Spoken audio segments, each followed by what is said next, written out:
Bonjour à tous, mon intervention va porter sur l'hypermobilité, le tourisme scientifique et cette nouvelle économie de la connaissance. Dans un premier temps, nous avions travaillé principalement avec Fabien Bourlon sur la question de la mise en tourisme scientifique de la Patagonie chilienne, dans une vision relativement classique où nous partions du principe que toute l'histoire de la Patagonie chilienne était marquée par les grands découvreurs. On peut penser à Magellan et Pigafetta, on peut penser à Darwin ou d'Orbigny, mais tout cela s'est joué dans les grands voyages ou les grandes explorations dans une période bien évidemment coloniale et prémoderne.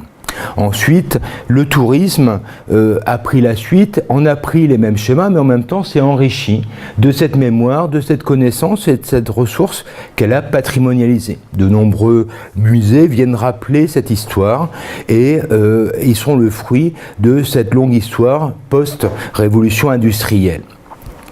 Nous avons dans ce contexte penser le tourisme scientifique de manière assez classique en pensant qu'il y avait quatre niches ou quatre formes principales de tourisme scientifique qui étaient d'un côté le tourisme académique où les chercheurs qui se déplaçaient sur le terrain, un tourisme à dimension plus culturelle, des formes plus participatives avec de l'éco-volontariat et puis un certain nombre d'explorations ou d'aventures qui utilisaient la scientifique dans la motivation du voyage.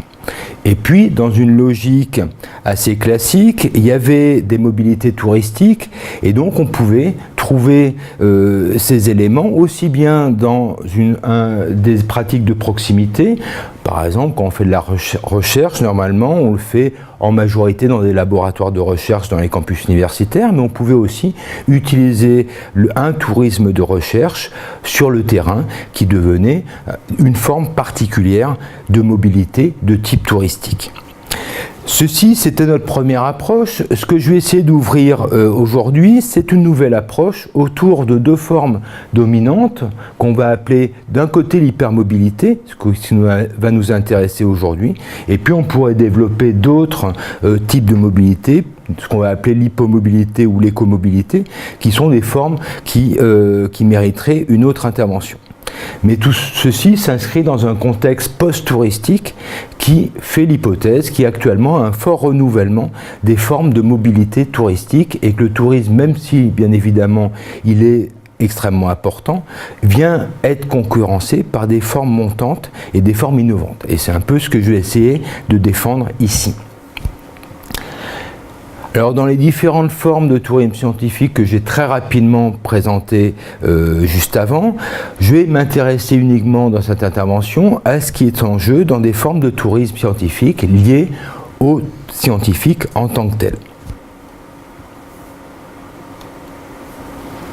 Alors dans un premier temps, on va traiter de l'hypermobilité. L'hypermobilité, c'est la capacité de la mobilité des acteurs, aussi bien physique, le déplacement, mais aussi virtuel et la capacité des agents à être connectés avec les autres. C'est ce que Kaufman appelle la motilité pour regrouper ces deux éléments. D'un côté, le déplacement physique et puis cette capacité à être connecté avec de multiples autres personnes. Alors en termes de déplacement, on connaît une très forte croissance dans les pays développés autour. Alors les chiffres sont assez communs quels qu'en soient les pays. On estimait en 1950 à une mobilité de déplacement de 8 km par personne. On était en 2000 autour de 45 km en moyenne par jour et par personne et on serait aujourd'hui proche de 90 km ou très rapidement à échéance en 2025. Ceci pour dire qu'on a une explosion des mobilités en termes de déplacement.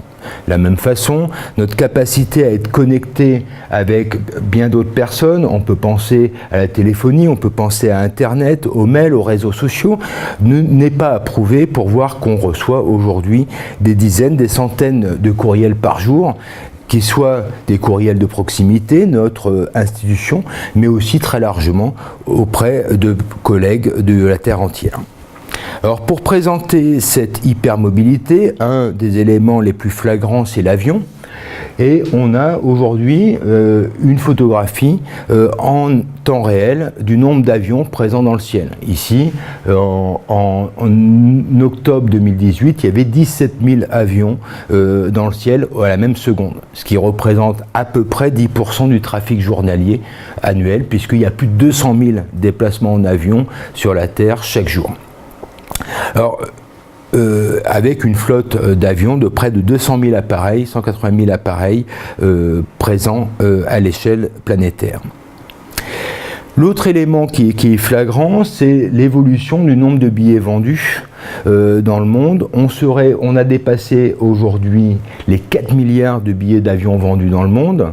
Il a fallu attendre 75 ans pour dépasser le premier milliard, 16 ans pour dépasser le deuxième milliard, 7 ans pour dépasser le troisième milliard, 4 ans pour dépasser le quatrième milliard. Et on prévoit près de 16 milliards de billets d'avion d'ici 2050. Alors bien sûr, on peut se questionner sur la durabilité du système sur fond de changement climatique, mais ici, pas le problème, c'est juste un constat, ce n'est pas du tout un jugement de valeur. Alors de fait, cela s'inscrit dans une multitude de routes commerciales qui redessinent aussi une nouvelle économie mondiale dans laquelle les échanges se font plus forcément nord-sud, comme au temps des colonies et post-coloniales, mais plutôt est-ouest. On voit très largement l'Amérique du Nord connectée à l'Europe, connectée au sud-est asiatique via le Moyen-Orient. Autre facteur de cette économie de la connaissance, c'est notre capacité à être connecté via Internet. Là encore, on voit, donc c'est la première carte mondiale des connexions via les adresses IP actives à un instant donné, et on voit très nettement cette dualité Est-Ouest, entre d'un côté l'Amérique du Nord, l'Europe et l'Asie du Sud-Est, qui est extrêmement connectée. Alors, preuve de cette hypermobilité, celle-ci s'inscrit aussi dans ce qu'on peut appeler une nouvelle économie de la connaissance. Nouvelle économie de la connaissance qui s'attache à montrer comment on va développer des recherches aussi bien publiques que privées comme facteur de développement. Ce qui est en cause, c'est des questions d'éducation, de communication, d'information et de fait tout ce qui est le transfert de biens intangibles comme ressource principale de cette économie. Alors bien évidemment, au sein de cette économie de la connaissance, on va valoriser des échanges et des coopérations dans la construction de réseaux formels et informels qui vont être au cœur d'un nouveau système productif. Ce n'est pas tant notre capacité de production industrielle qui est en jeu, mais cette capacité de production de savoir au sein d'une économie de services. Et donc, de fait, les motilités et donc la capacité du chercheur à se déplacer, mais aussi à être connecté avec les autres, sont au cœur de ce nouveau système de connaissances. Alors bien évidemment, ça impose de changer complètement de point de vue, et donc ce qui est au cœur de cette économie de la connaissance, c'est la place et le rôle des universités en termes de budget des États, le nombre de chercheurs pour 1000 habitants, le niveau moyen de formation des individus, le nombre d'étudiants du supérieur, etc., etc. Et donc, on est dans une économie de la découverte, une économie de l'invention et de l'innovation qui ont pour vecteur une nouvelle forme de croissance. Alors, pour illustrer cela, on a le Centre international de développement d'Harvard qui analyse les structures internes des nouvelles économies territoriales. Alors, j'ai pris deux exemples très opposés, bien évidemment. À gauche, l'Allemagne, les exportations allemandes, et puis à droite, les exportations de l'Algérie. Bien évidemment, dans les exportations de l'Algérie, près de 70% sont liés aux énergies fossiles. À gauche, on voit très bien une économie où les services dominent, et donc c'est cette capacité d'un côté à diversifier, mais aussi à intégrer une large part de services, et donc de services innovants et à haute valeur ajoutée. Ce qui fait qu'au sein de ça, bien évidemment, on va valoriser les coopérations scientifiques. Alors elles peuvent se jouer à l'échelle individuelle ou à l'échelle collective, à l'échelle d'une institution. Si on prend ici un exemple, Philippe Vagnon, qui est glaciologue à l'Université Grenoble-Alpes, on peut voir comment il lie à travers le monde entier des coopérations pour développer des projets de recherche. De fait, il va avoir une multitude de projets avec une grande diversité de pays. Il est par exemple très présent au Chili. Il avait travaillé sur le carottage glaciaire du Saint-Valentin en Patagonie. Mais aussi, il va l'être, que ce soit dans les différents pays d'Europe, mais aussi au Canada et aussi en Himalaya par exemple. Et donc, via des appels à projets, tous les grands appels à projets dans de multiples domaines de sciences dures comme des sciences sociales se jouent sur des coopérations internationales et les fonds européens sont bien axés là-dessus, sur la capacité de réunir de multiples équipes au travers l'Europe. On va valoriser cette forme de coopération internationale. Alors si ça se joue à l'échelle individuelle, c'est aussi quelque chose qui se joue à l'échelle des institutions. On a ici la carte des relations de la Royal Society et de ses chercheurs, où on voit très bien les différentes coopérations qui se lient à travers le monde, et la Royal Society vend sa capacité de coopération. On peut aussi le voir à l'échelle d'universités en tant que telle et voir comment elle recrée un système mondial de coopération. Nous avons ici la carte des conventions 4 de partenariat de l'Université Grenoble-Alpes ou l'Université de Québec à Montréal, en rouge Québec, en rouge l'UGA, l'Université Grenoble-Alpes, en vert l'UQAM, et on voit très bien d'un certain côté que si les relations sont bien Est-Ouest, l'Université Grenoble-Alpes investit bien en Amérique du Nord, mais aussi en Amérique du Sud. Et puis Est-Ouest, on voit très bien la forte présence de coopération avec l'Asie du Sud-Est. Et puis, les anciennes colonies françaises d'Afrique centrale et d'Afrique du Nord, subsahariennes, sont pour le coup beaucoup moins marquées par ces systèmes de coopération qui sont pour le coup presque oubliés. On peut penser au Tchad, on peut penser au Mali ou au Niger dans une moindre mesure. Alors, ce qui se joue là-dedans, c'est cette capacité de coproduction des recherches. C'est tellement important que Nature a consacré en 2012 un numéro spécial entièrement sur cette question-là. Si on regarde le nombre et l'évolution du nombre de papiers signés et publiés par les chercheurs anglais entre 1981 et 2015, ce nombre de publications est quasiment stable. Par contre, la marge de progression de la recherche des chercheurs anglais se fait sur de la co-signature de papier entre, d'un côté, des chercheurs anglais et d'autres chercheurs internationaux. Et c'est la courbe en rouge où on voit que ça a quasiment doublé sur la période. Alors de fait, on peut voir sur les collaborations scientifiques de nouveaux rapports qui se construisent.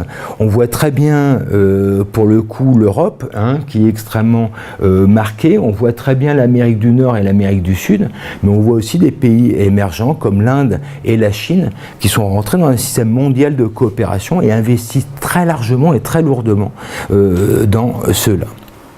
Alors de fait, cette nouvelle économie de la connaissance a aussi engagé d'autres mobilités qu'a priori on ne pouvait pas voir, que sont les étudiants et les migrants étudiants, mais aussi un grand marché, on va le voir, des cerveaux à l'échelle mondiale.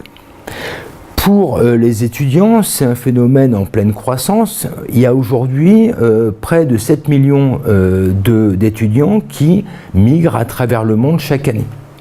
On le voit très nettement en Europe. Il y a un grand programme qui s'appelle Erasmus qui injecte plusieurs dizaines de milliards d'euros dans les échanges internationaux, que ce soit de la recherche ou de la formation.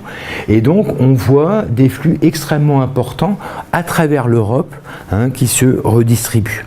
Mais l'autre phénomène flagrant, c'est l'attractivité au travers l'Asie du Sud-Est, qui est extrêmement marquant, et puis les migrations entre la Chine, l'Inde et les États-Unis, où il y a d'énormes flux d'étudiants qui transitent à travers le monde. De la même façon, pour le coup, par rapport à la carte précédente, on voit aussi de l'Amérique du Sud vers l'Amérique du Nord, de l'Afrique vers l'Europe, des flux relativement importants. C'était les premiers échanges étudiants.